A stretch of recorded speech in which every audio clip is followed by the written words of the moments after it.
আপনি কি জানেন 1969 সালে প্রথমবারের মতো মানুষ চাঁদে পা রেখেছিল? আসুন এক নজরে দেখে নিই সেই ঐতিহাসিক মুহূর্ত। 20 জুলাই 1969 অ্যাপোলো 11 মহাকাশযান পৃথিবী থেকে উড্ডয়ন করে এবং প্রথম মানব হিসেবে নীল আর্মস্ট্রং চাঁদের মাটিতে পা রাখেন।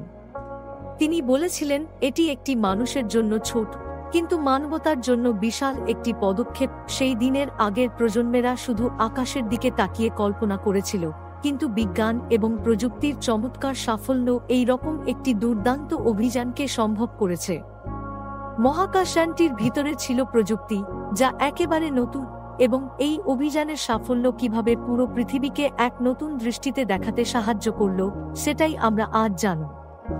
আপনার যদি মহাকাশ এবং বিজ্ঞান সম্পর্কে আরও জানতে ইচ্ছা হয়, তাহলে ভিডিওটি লাইক করুন, কমেন্টে আপনার মতামত দিন এবং সাবস্ক্রাইব করতে ভুলবেন না।